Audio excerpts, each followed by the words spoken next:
Hi friends, welcome back to our channel.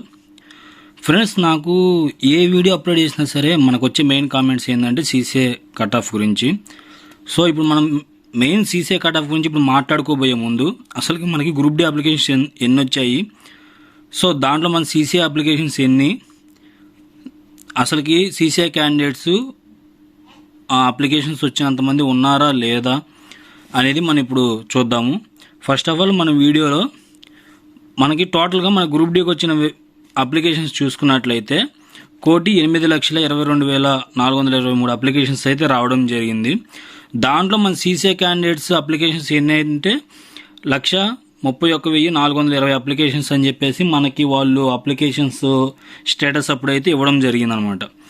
So దీంట్లో non CCA candidates ఉన్నారు, CCA candidates ఉన్నారు. So CCA candidates non CCA candidates ఇద్దరం కలిసి ఒకే దాంట్లో ఉండడం వలన ఇప్పుడు మనకి 1,31,420 అప్లికేషన్స్ అయితే చూపించడం జరుగుతుంది. ఇక్కడ మెయిన్ మిస్టేక్ ఏంటంటే వీళ్ళు మన అప్లికేషన్ ఫిల్లింగ్ టైంలో డివైడ్ చేయకుండా ఓన్లీ సీసీఏ క్యాండిడేట్స్ ఎస్ఆర్ను అని పెట్టేసి ఇవ్వడం మనకి ఇక్కడ మెయిన్ మైనస్ పాయింట్. దానివలన మనకి నార్మల్ ప్రైవేట్ అప్రెంటిస్ చేసిన వాళ్ళు ఎస్ఎన్ పెట్టేశారు, అలాగే రైల్వేలో చేసిన వాళ్ళు పెట్టారు. కానీ మనకి ఈ సీసీఏ క్యాండిడేట్స్ కోటా అనేది ఓన్లీ రైల్వేలో అప్రెంటిస్ చేసిన వాళ్ళకి మాత్రమే. దీని గురించి మనకి చాలామందికి ఐడియా ఉంది, కానీ మోస్ట్లీ ఎక్కువ 70% నెంబర్స్ దాకా ఐడియా లేదు. 70% ఐడియా లేదు, ఓన్లీ 30% మాత్రం, అది కూడా రైల్వేలో అప్రెంటిస్ చేసిన వాళ్ళకి మాత్రం ఐడియా ఉందన్నమాట. బయట అప్రెంటిస్ చేసిన వాళ్ళు మేము అప్రెంటిస్ చేసాం కదా, మాకు అప్రెంటిస్ సర్టిఫికేట్ ఉందన్న ఆలోచనతో అందరూ పెట్టేశారు. లాస్ట్ టైం 2019 కూడా మనకి ఇదే విధంగా జరిగింది. అప్పుడు వాళ్ళకు కూడా డీవీ టైంలో రిజెక్ట్ చేయడం అయితే జరిగింది. సో ఇప్పుడు అదే విధంగా వీళ్ళు అప్లై చేయడం జరిగింది. ఇప్పుడు కూడా వీళ్ళు డీవీ టైం దాకా వస్తారు, డీవీ టైంలో అయితే రిజెక్ట్ అవుతారు. సో మనం ఈ మ్యాటర్ తర్వాత చూసుకొని మెయిన్ మ్యాటర్లోకి వెళ్ళిపోతే మనకి అసలుకి ఈ 1,31,420లో నుంచి మనకి రీసెంట్ ఒక 5 months బ్యాక్ అయితే ఎన్ఎస్డిసి సంబంధించి ఆర్టీఏ రిప్లై అయితే ఒకటి రావడం జరిగింది. అది మనకి 2 times వచ్చింది. అంటే మనకి వాళ్ళు కొన్ని మంత్స్ ఇచ్చారు, తర్వాత కొన్ని మంత్స్ ఇచ్చారు. సో మనకి ఇప్పుడు మెయిన్ మనం ఫస్ట్ చూసుకున్నట్లయితే ఇది వచ్చేసరికి 17/10/2025, అంటే మనకి 2025 10వ నెలలో అయితే రావడం జరిగింది ఈ ఆర్టీఏ రిప్లై. నేను దాన్ని మీకు డిస్ప్లే మీద కూడా దాని ఇమేజ్ చూపిస్తాను మీకు, ప్రూఫ్ అనేది. సో అక్కడ టోటల్గా సీసీఏ క్యాండిడేట్స్ ఎంతమంది ఉన్నారని చెప్పారంటే 38,475 మంది. అంటే ఈ 38,475 మంది రియల్ సీసీఏ క్యాండిడేట్స్, మనకి నాన్ సీసీఏ తీసేసి. అంటే మనకి ఇక్కడ 1,31,000 ఉంది కదా. సో అసలు రియల్గా సీసీఏ క్యాండిడేట్స్ అంటే రైల్వేలో అప్రెంటిస్ చేసిన వాళ్ళు మాత్రం ఎంతమంది అంటే 38,475 మంది అయితే ఇవ్వడం జరిగింది. ఇది ఎప్పటి నుంచి అంటే మనకి 1 April 2018 నుంచి 31 December 2024 దాకా చూస్తున్నారు కదా. సో నేను దీనికి మీకు ప్రూఫ్ అనేది కూడా నేను డిస్ప్లే మీద మీకు పెడతాను, మీరు చెక్ చేసుకోండి, చూసుకోండి. సో దీనికి సంబంధించి 1 April 2018 నుంచి 31 December 2024 దాకా అయితే 38,475 మంది అయితే ఉండడం జరిగింది. సో మళ్ళీ మనకి వీళ్ళు 1 week తర్వాత మళ్ళీ రిప్లై ఏమి ఇచ్చారంటే ఇక్కడ మొత్తం మళ్ళీ సీసీఏ క్యాండిడేట్స్ 53,216 మంది అయితే ఇవ్వడం జరిగింది. సో ఇది ఇంతమంది ఒకేసారి ఒక 12,000 మంది దాకా ఎలా పెరిగారు అనేసి డౌట్ అయితే ఉండిద్ది కదా.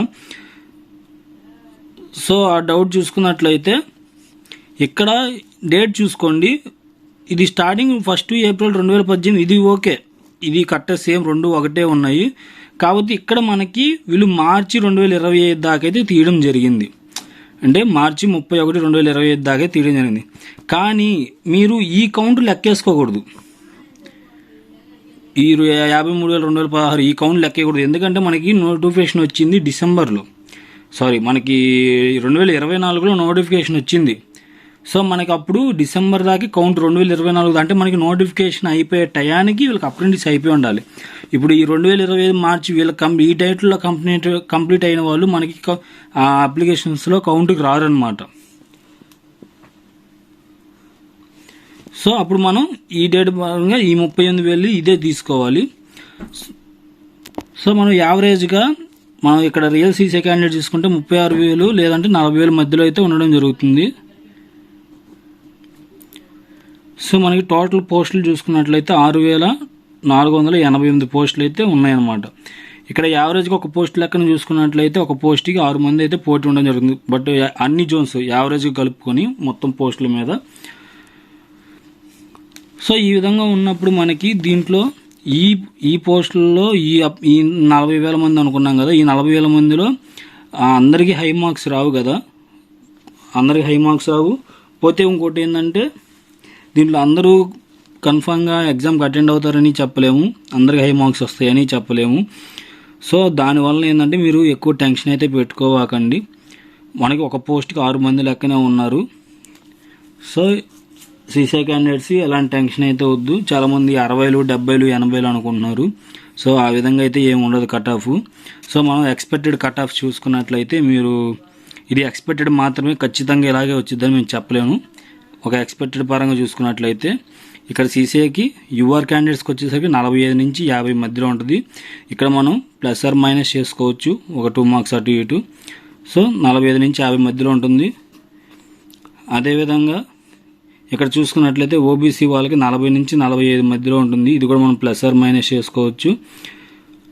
సో నెక్స్ట్ చూసుకున్నట్లయితే ఎస్సీ ఎస్టీ వాళ్ళకి వచ్చేసరికి 35 నుంచి 40 మధ్యలో ఉంటుంది.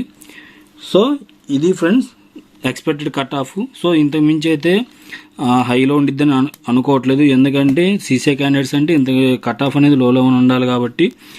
మీకు నెక్స్ట్ వాళ్ళు ఫర్దర్గా ఇంకో అప్డేట్ ఏంటంటే హై కట్ ఆఫ్ వచ్చిన వాళ్ళకి ఓపెన్లో పంపిస్తామని అయితే చెప్పడం జరిగింది. సో మనకి ఓపెన్ కట్ ఆఫ్ రీచ్ అయిన వాళ్ళకి మనకి హైలోకి పంపిస్తారు. దీంట్లో 2/3, 1/3 అని ఉంది కదా. సో 1/3 అనేది చేస్తారు కంపల్సరీగా, కానీ 2/3 అనేది ఎక్కడ మెన్షన్ చేయలేదు. 2/3కి కొన్ని రూల్స్ ఉన్నాయి వాళ్ళు చేయడంలో.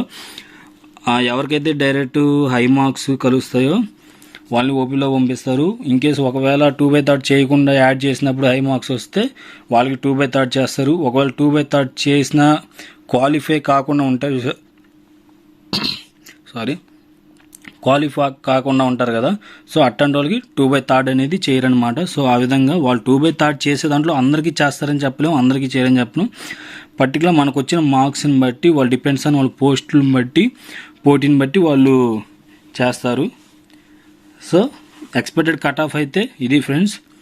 సో ఇప్పుడు దాకా ఎవరికైతే డౌట్స్ ఉన్నాయో వాళ్ళు అందరికీ క్లారిటీ వచ్చిందని అనుకుంటున్నాను. సో మరొక అప్డేట్తో మళ్ళీ కలుస్తాను. వీడియో నచ్చినట్టయితే లైక్ చేయండి, షేర్ చేయండి, సబ్స్క్రైబ్ చేసుకోండి.